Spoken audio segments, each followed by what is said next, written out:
Look out! The Black Panther is ready for you!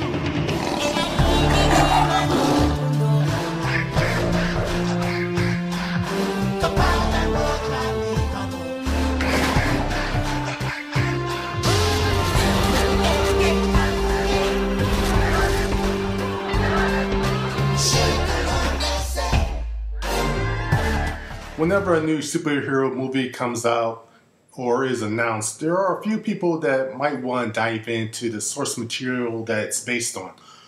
With Chadwick Boseman introduced as the Black Panther and first to appear in the next Captain America movie and his own in 2017, the general public may want to know more about the Black Panther.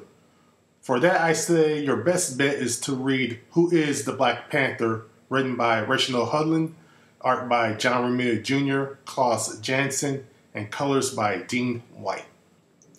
This was the first arc of the new Black Panther series, and in just the first issue you get a brief idea of what the country of Wakanda is capable of via either exposition at the White House, where you learn how advanced in technology Wakanda is versus the rest of the world.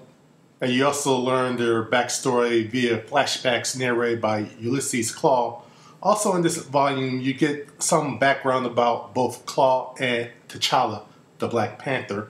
You find out how he became the Black Panther, as well as how Wakanda sees the rest of the world and how the people of Wakanda see the title of Black Panther. What you also learn in this volume is that Wakanda has never been successfully invaded or conquered by another country, and that's the major crux of this arc. For different reasons, the Black Panther and Wakanda have to stop two different forces trying to invade them, each having different reasons to do it. One is led by Claw and the other is led by zombie cyborgs backed by the United States government. Also in this volume, you will see how one becomes the Black Panther.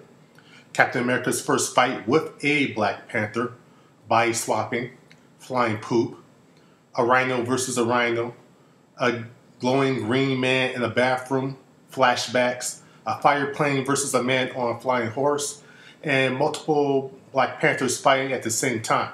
Hey, what's not to like? One criticism I found for the first chapter was the lack of the Black Panther, and T'Challa in particular. I feel that this misses the point of the story. This story isn't about just the Black Panther. It's about the Black Panther and what he means to Wakanda and his and its place in the Marvel Universe.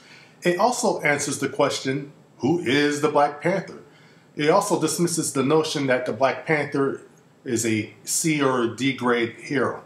If you really sat back and thought about it, T'Challa is Bruce Wayne, but without the mental and emotional issues. That doesn't mean he hasn't had tragedy, it just means that Bruce never grew past it and T'Challa did. So now let's look at some positives and negatives.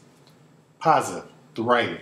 It's been a few years, but the writing has aged really well for the most part. Also, the characterization, it doesn't matter if a character only makes a brief cameo or has a significant role in the story.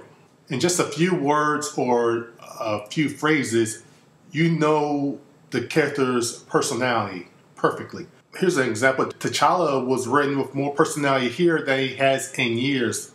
Well, minus one, but I'll get to that later.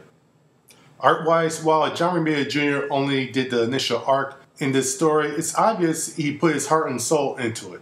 He was at his peak powers-wise when he drew this. Lately, his art has been inconsistent, but that's not a problem here. He gives the story of T'Challa himself a sense of grandeur. It's one of the reasons why I really love his version of Spider-Man. There aren't too many panels on any particular page. The art is more expressive than I thought it would be. There also seems to be a bit of a sketchy but classical painterly quality to some of the scenes. Also, since Klaus Janson and Dean White are on here, I'm guessing that's another reason why his art looks so great, and they really did. I gotta give them major respect for the work they did here as well. And now the negatives. Writing.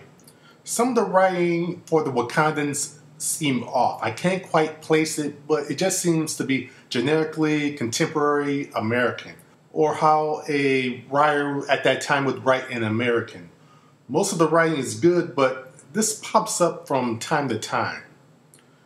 This next one is more of a nitpick. The Black Knight appears in the story, but we never are given his name. Is this the Dane Whitman Black Knight? Is it someone else? If it's Dane, why is he talking and acting the way he is? It's as if he were a knight suddenly plucked out of medieval times. As far as this next one, I didn't think about it until I finished reading the story, but when does this story take place? Flashbacks aside, there are times when this seems to have taken place in the present, or back when T'Challa first became the Black Panther. We're never given any indication of when this story takes place, and I have to knock the writing with that. Okay, this next part is going to seem weird, but hear me out. While I do recommend this first arc, I can't recommend the rest of this series or the relaunch that happened in 2009. Here's the thing. I believe that Reginald Hudlin was given this writing assignment before he became president of BET. While writing this arc, he became president, and it was immediately after this initial story that you notice a sharp decline. There were other things such as an early and uncalled for X-Men crossover, T'Challa searching for a bride over multiple story arcs, the quickening of Storm's and T'Challa's engagement faster than it needed really to be.